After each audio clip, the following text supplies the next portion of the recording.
Hello engineers, एक बार फिर से आप सभी का स्वागत है make it easy online platform पे। कैसे हैं आप सभी लोग? तो फॉर्म भरना आप लोगों ने स्टार्ट कर दिया है और अब बहुत सारे डाउट आप लोगों के मन में आ रहे हैं, जो कि हर साल ही होता है।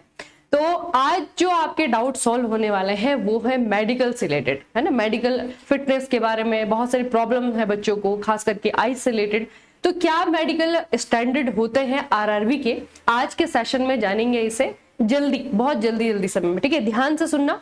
तो आप लोगों को सबसे पहले अगर आप अपने जोन का नोटिफिकेशन ओपन करते हैं तो वहां पे बच्चे इस तरीके से जो है आपके पोस्ट की पूरी की पूरी जो डिटेल है वो आप लोगों को देखने को मिलती है। ठीक है, इस तरीके से यहाँ पे आपका जूनियर इंजीनियर इलेक्ट्रिकल है, उसके सामने जो है आपका यहाँ पे लिखा रहेगा कौन सा डिपार्टमेंट है, इलेक्ट्रिकल है, इंजीनियरिंग है। ठीक है, और फिर जो है उसके सामने जो है आपका सब डिपार्टमेंट लिखा रहेगा और फिर जो है उसके सामने लिखा रहेगा मेडिकल स्टैंडर्ड।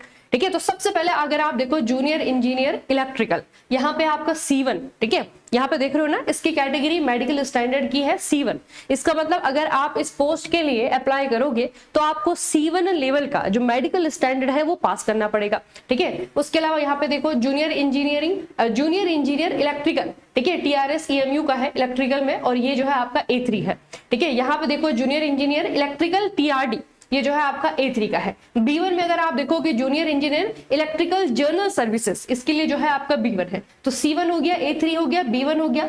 ठीक है, उसके अलावा जो है बच्चे कुछ और वैकेंसीज में आपको दिखाती हूँ कौन कौन सी पोस्ट है जिनके लिए जो है आपका मेडिकल स्टैंडर्ड, यहाँ पे देखो ये आपका A3 वाली है, B1 है, C1 है, इस तरीके से हर पोस्ट के सामने, और ये हर जोन में आपको मिलेगा। ठीक है, हर जोन में आप देखोगे तो इस तरीके से जो है आपकी यहाँ पे पोस्ट का नाम लिखा होगा और उसके बगल में जो है आपका मेडिकल स्टैंडर्ड लिखा होगा।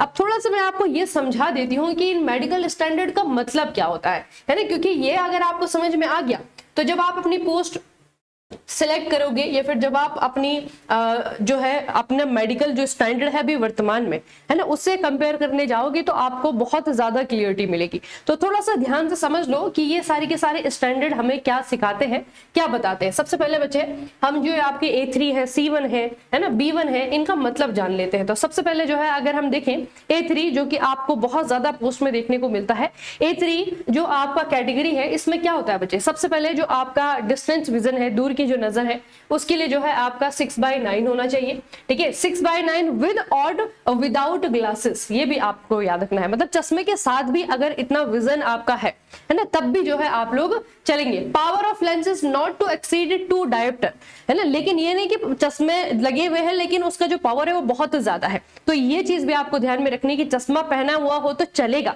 लेकिन मोटे लेंस का अगर चश्मा पहना है, पावर ज्यादा है उसकी, तब जो है बच्चे आपका नहीं चलेगा, है ना। तो ये आपको पता होना चाहिए कि मेरे पास में जो स्पेक्स है, मैंने जो आपका चश्मा पहना हुआ है, उसका डायोप्टर या फिर उसकी जो पावर है लेंस की वो कितनी है। ठीक है, तो ये थोड़ा सा आपको ध्यान रखना है। जो नियर विजन है A3 के लिए वो आपका 0.6 है। ठीक है, विद और विदाउट ग्लासेस, इसमें भी आपका वही है।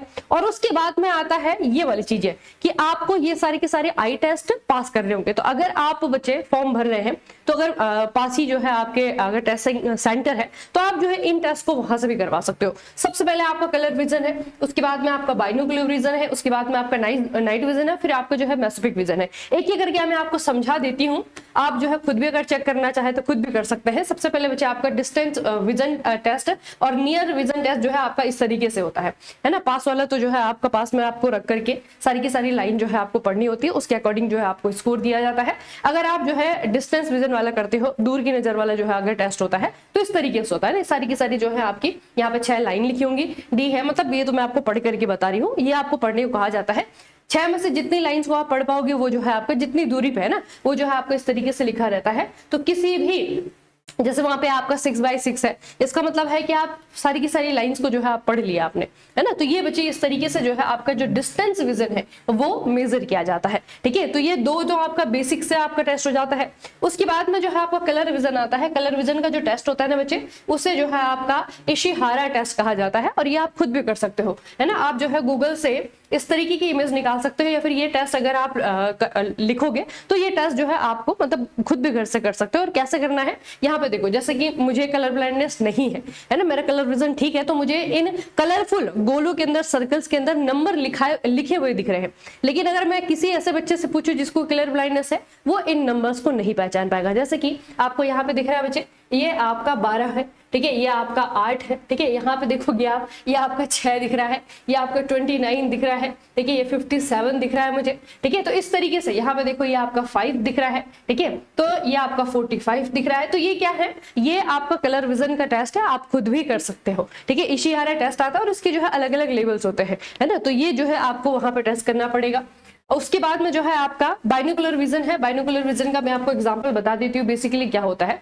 बाइनोकुलर विजन में जो है बच्चे आपका इस तरीके की टेस्टिंग होती है ना। आईज की जो आपकी लोकेशन है फिर कह सकते हैं कि उनकी जो स्थिति है उसको जो है आपका चेक किया जाता है, ठीक है। तो इस तरीके की जो है कोई भी कंडीशन आंखों में नहीं होनी चाहिए, ये आपका बाइनोकुलर विजन में टेस्ट किया जाता है। उसके बाद में जो है आपका नाइट विजन है। कई जो है आपके लोग ऐसे होते हैं जिनके शरीर में विटामिन ए की जो है आपकी कमी होती है, तो जैसे ही रात होती है, अंधेरा होता है किसी भी जगह पे, तो उनका जो विजन है वो उनके लिए तो क्लियर है लेकिन वो एक्चुअल में क्लियर नहीं होता है, उनका जो विजन है वो ब्लर हो जाता है ना। तो शाम होते ही, अंधेरे होते ही, आप लोगों ने पढ़ा भी होगा साइंस में कि विटामिन ए की कमी से जो है आपका रतुंधी हो जाती है ना, मतलब कि जो नाइट विजन है वो धुंधला हो जाता है। तो ये बच्चे आपका, अगर कोई नॉर्मल पर्सन है तो उसको इस तरीके से दिख रही होंगी गाड़ियां, ठीक है। और अगर किसी व्यक्ति को नाइट ब्लाइंडनेस है या फिर उसको जो है रात में सही से नींद का ब्लरी विजन है उसका, तो वो इस तरीके से उसको विजन दिखेगा, ठीक है। तो ये वाला जो आपका नाइट ब्लाइंडनेस फंक्शन है, नाइट विजन है, वो भी जो है आपका चेक किया जाता है। उसके बाद में आपका मेसोपिक विजन आता है या फिर इसको ट्विलाइट विजन भी कहा जाता है। ये बेसिकली क्या है बच्चे कि आपकी कोई भी चमकती हुई चीज है ना, वो भी आपको क्लियर नहीं दिखेगी, वहां पर भी आपका जो विजन है वो आपका ब्लर होगा। इससे क्या होता है कि आपको एक की जगह दो चीजें दिखेंगी, मतलब कि किसी इंसान को आप देख रहे हैं दूर से, तो आपको उसकी जो चेहरे की जितने भी उसके पार्ट्स हैं, है ना, उसके अगर नाक है तो आपको दो दिखेगी, एक तो मेन होगी, उसके साथ में जो है आपको दूसरी भी दिखेगी, है ना। तो इस तरीके से जो आपका विजन होता है उसको मेसोपिक विजन कहा जाता है, ट्विलाइट विजन भी से कहा जाता है। तो इसमें क्या है कि जो भी प्रकाश मतलब जिस वस्तु से टकरा करके आता है वो हमें दो दो दिखती है ना। तो ये जो है आपका मेसोपिक या ट्विलाइट विजन कहलाता है। अब आपका जो बचे अगला A3 तो मैंने आपको बता दिया है।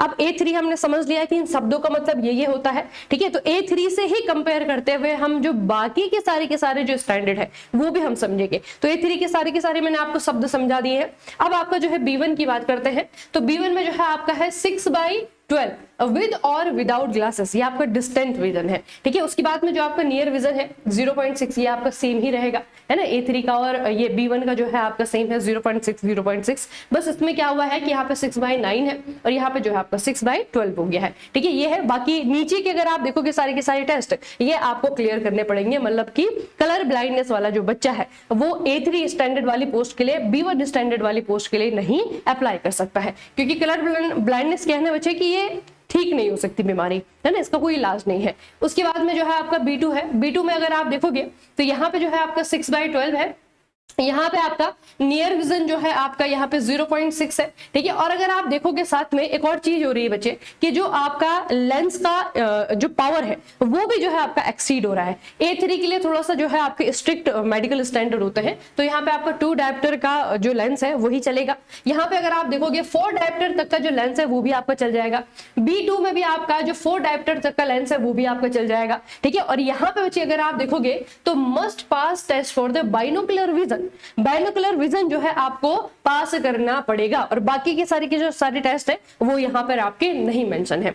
उसके बाद में बच्चे आपका C1 आता है। C1 की अगर हम बात करेंगे यहाँ पे आपका 6/18 है, याद रखना, ठीक है, विद और विदाउट ग्लासेस। उसके अलावा जो है आपका नियर विजन यहाँ पे 0.6। नियर विजन सभी स्टैंडर्ड में आपका सेम है, अगर आप एक चीज देखो तो, है ना, 0.6 ही सब जगह है। उसके अलावा यहाँ पे बच्चे अगर आप देखोगे बाकी जो आपके टेस्ट है ना, वो यहाँ पे है, यहाँ पे है, यहाँ पे भी आपका बाइनोकुलर है, लेकिन यहाँ पे बाकी सारी के सारे टेस्ट नहीं है। मतलब कि जो कलर विजन वाला बच्चा है ना, कलर विजन वाले बच्चे के लिए जो है आपका एक तो ये B2 में अगर वो बाइनोकुलर टेस्ट पास कर रहा है तो वो इसके लिए भी अप्लाई कर सकता है, B2 वालों के लिए, और C1 वाली पोस्ट के लिए भी अप्लाई कर सकता है, ठीक है। तो ये 2 पोस्टें हैं जो कि आप लोग अप्लाई कर सकते हैं। बाकी बच्चे अगर हम फिजिकल फिटनेस देखते हैं, क्योंकि मेडिकल स्टैंडर्ड में ये तो नहीं कि सिर्फ आंखें ही चेक की जाएंगी आपकी, है ना, आंखों के अलावा बाकी क्या यहाँ पे मेडिकल टेस्ट होते हैं। तो सबसे पहले जो है आपका डायबिटीज का होता है, बेसिक सा टेस्ट, आप खुद भी घर में करवा सकते हैं, बड़ा तो नहीं है, ठीक है। आपका जो है बच्चे ये हाइड्रोसिल का जो है आपका टेस्ट होता है, बेसिकली उसमें जो है आपके टेस्टीज जो है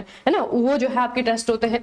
उसके बाद जो है आपका ब्लड प्रेशर का टेस्ट होता है, ये भी आपका ऐसा टेस्ट है जो आप करवा सकते हैं खुद से, ठीक है। आपका जो है हेमोरोडिस की जो है आपका टेस्ट होता है ना, ये जो है आपका रेक्टम का टेस्ट होता है। उसके बाद में आपका यूरिन टेस्ट होता है, किसी प्रकार की जो है कोई इरेगुलरिटीज तो नहीं है। आपकी जो आईज है वो तो मैंने आपको बता दिया है, नोज है और आपका थ्रोट है ना, ये जो आपके बेसिक टेस्ट है ये भी होते हैं। थ्रोट पे आपको पता होगा कि जो दांत वगैरह है वो भी जो आपके टेस्ट होते हैं। तो मतलब कोशिश ये होती है कोई ऐसी प्रकार की बीमारी ना हो जो आगे चल करके जो है दिक्कत दे, है ना। तो इस तरीके की कोई बीमारी नहीं है तो वो आपको ले लेंगे। तो मेडिकल स्टैंडर्ड मतलब इनमें तो अगर हम बात करें तो बहुत ही ज्यादा बच्चे आपका स्टैंडर्ड जो है वो बहुत ज्यादा हाई, मतलब इस तरीके का नहीं कि आपको बाहर कर दिया जाएगा, है ना। बहुत सारी जो आपकी डिजीज है जैसे कि डायबिटीज है, या है अगर आपको लगता है कि होने की संभावना है तो आप खुद ही टेस्ट करवा ले और फिर उसको कंट्रोल में रखने का काम करें, क्योंकि डायबिटीज जो है अगर कंट्रोल में रहेगा तो उनको पता नहीं चलेगा कि कभी जो है आपका बढ़ा था, है ना। बीपी का भी आपका वही है, तो कंट्रोल में रखें उसको। आपको पता होना चाहिए कि इस तरीके की जो मेडिकल प्रॉब्लम्स है वो मेरे शरीर में है या नहीं है,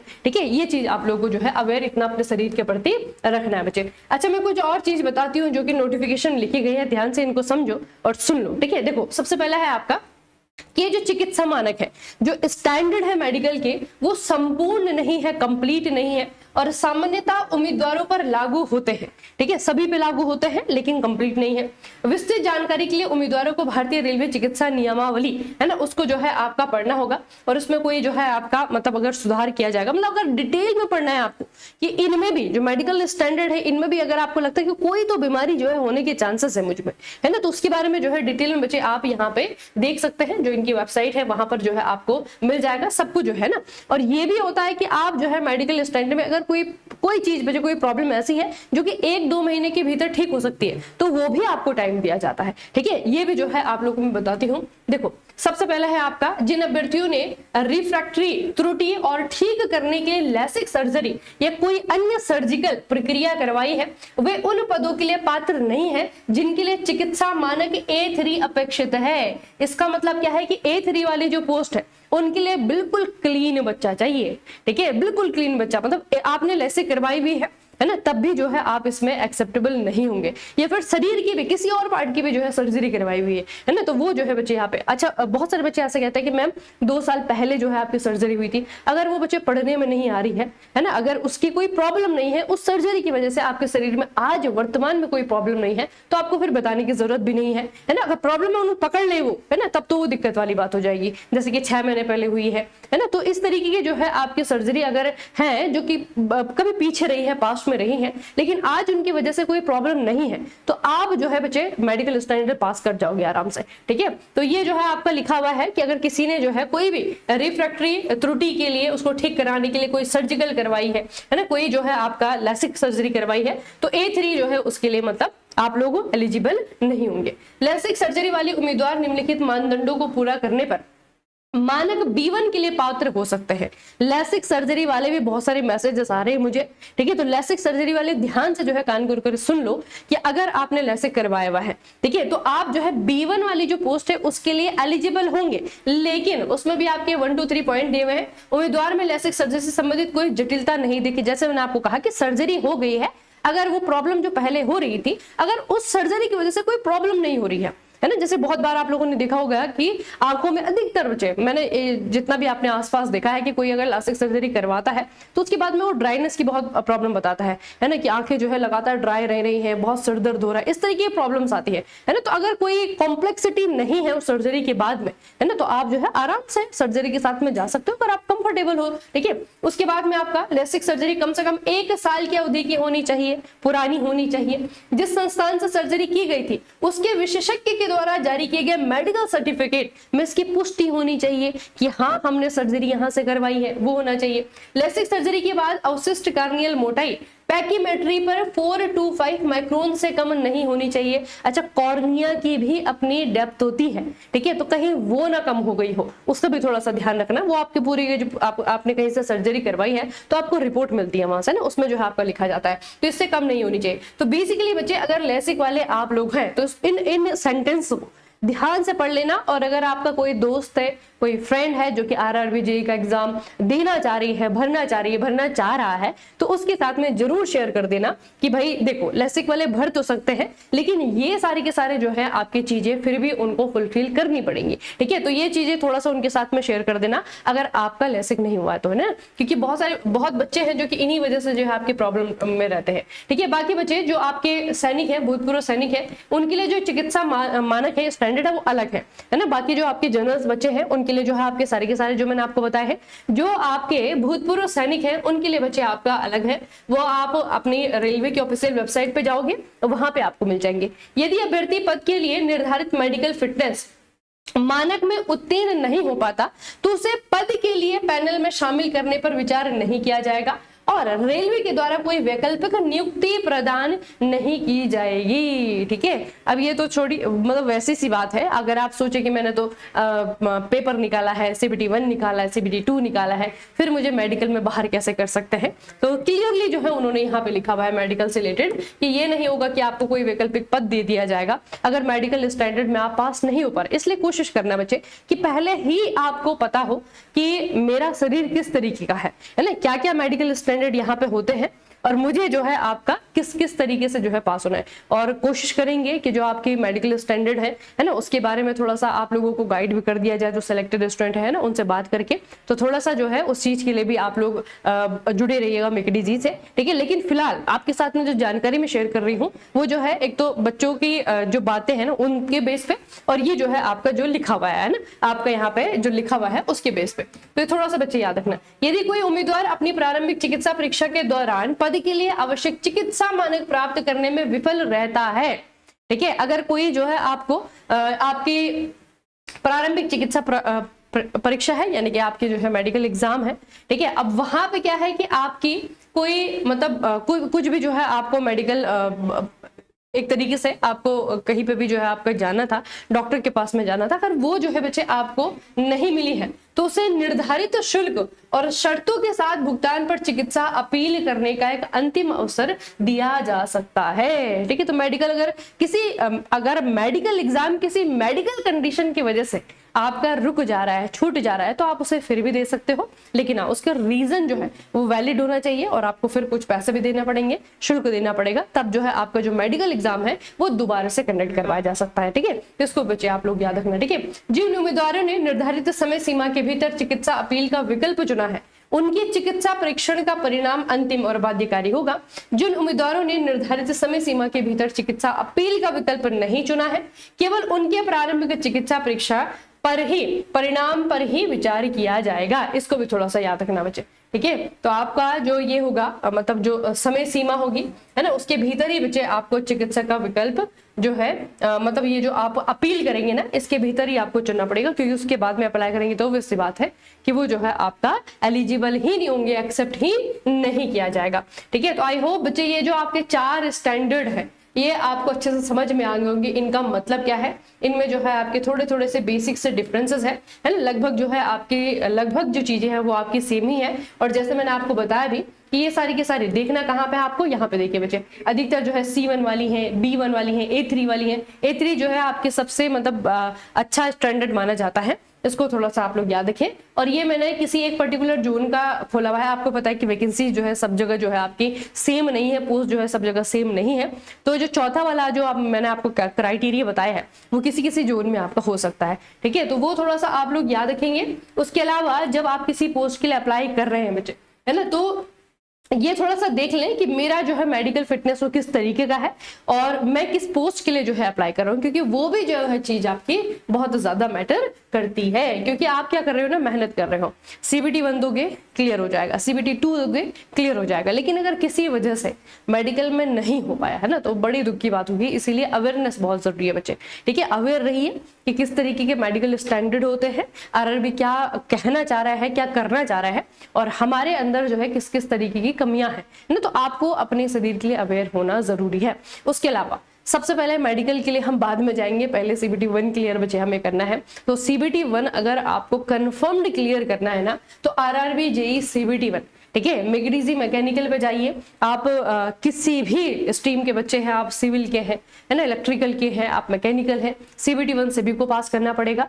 तो हर बच्चा जो कि RRB JEE CBT 1 पास करना चाह रहा है बच्चे, एक बार आप जरूर जाकर के देखिएगा मेगडीजी मैकेनिकल, ठीक है। मोबाइल एप्लीकेशन है, RRB JEE का जो कंटेंट है वो आपका यूट्यूब पे फ्री है, क्लासेस जो है आपकी फ्री है, आपको दिख जाएगा किस तरीके का कंटेंट है मेगडीजी का, ठीक है। और फिर उसी के बेस पे जो है आप ये डिसाइड करेंगे कि हमें CBT 1 क्लियर करना है कि नहीं करना है। अगर करना है तो आपको जाना है मेगडीजी मैकेनिकल मोबाइल एप्लीकेशन पे, और CBT 1 का बच्चे कंप्लीट कोर्स आपको यहाँ पे मिलेगा, लाइव प्लस रिकॉर्डेड बैच है, याद रखना, ठीक है। अतुल सर की जो आपकी रीजनिंग की क्लासेस है वो आपकी यहाँ पे लाइव चल रही है, स्टैटिक जीके पूरा कंप्लीट है आपका, ठीक है। आपको लाइव प्रैक्टिस सेशन यहाँ पे मिलेंगे, आपको मॉक टेस्ट मिलेंगे, मतलब हर वो चीज मिलेगी जो कि आपको RRB JEE CBT 1 का जो एक वो है ना ऑब्स्टिकल है आपके सामने, वो क्लियर करवाएगा, ठीक है।